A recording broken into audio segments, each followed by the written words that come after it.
guys, Coach Brandon Krause here. I want to do a real cool video today on some exercises to help you strengthen your neck and talk about a little bit how that's going to help you improve your boxing. So stay tuned.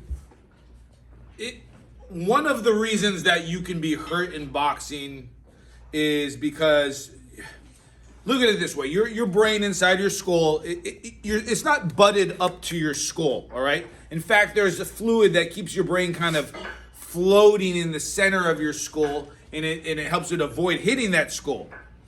Your opponent, unfortunately, is trying to hit you so hard that your whole brain shifts inside of your skull and smashes into that skull wall, and that's how people get hurt and damaged and knocked out and you know, a lot of the other very terrible things in boxing. Having a strong neck can help you prevent some of that because you'll be able to withstand some of those blows that come in and keep your head more sturdy. So it would be advantageous to have a strong neck, all right? Speaking of which, the first exercise I want to go over is actually a little bit of a throwback to my wrestling days. This is the neck bridge, all right? And this, I think, should be one of the base exercises for anybody with their neck exercises. You're going to be laying on your back. Feet are on the ground. These are bent. Notice I'm flat on the ground here. And what I'm going to do is I'm going to arc up using my neck.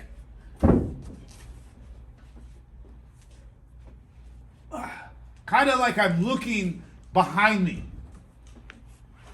And then I'm using these powerful muscles at the back of my neck to help facilitate that. You know, depending on your experience level, you would dictate how many reps and sets you would do. If you're new to any of this kind of training, I would start on the moderate side because a sore neck really impedes your day.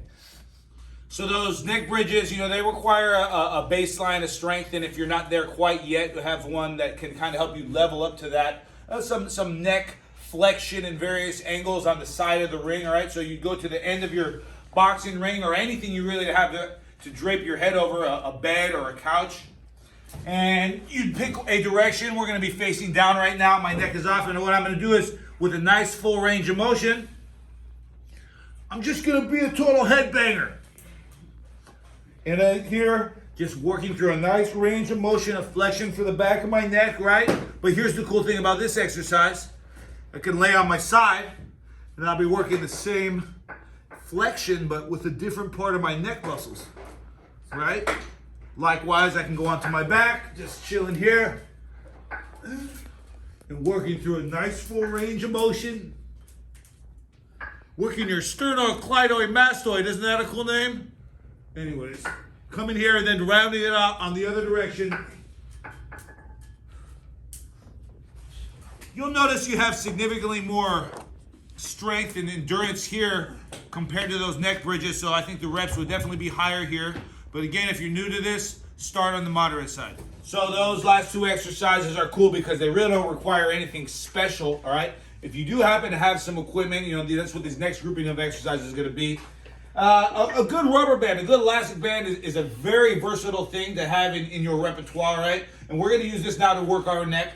So I'm going to take this, I'm going to pull the slack out. It's not the strongest resistance of band, so it's not the most difficult. And what I'm going to do, I'm going to fasten it to the forehead here, and with a sturdy, good posture, I'll be working that same front flexion, all right? And similar to that exercise where I was on the end of the ring, just by changing my body position, I'm still working my neck, but at a different position, working different muscles. Likewise, I can do the same thing in reverse. So a good way to add resistance to these exercises. They make something specific for your neck. They call it a neck developer, right? And it's just basically something you can fasten around your head that you can put resistance on, like a barbell like I have here. So what I do is I'm going to fasten this up onto my head and put myself at an angle where now I'm working that same flexion.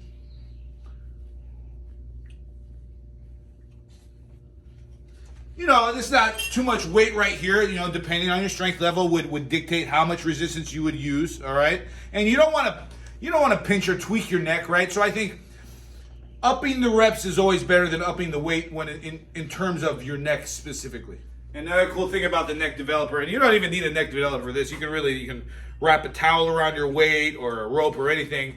And this will be our last hardcore one for the boxers out there. Working a little bit of your jaw too. I want you to take this thing, I want you to bite it.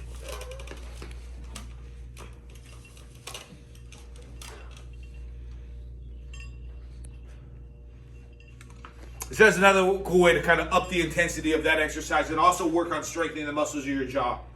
Anyway, start incorporating some of those exercises into your repertoire, all right? And like and subscribe.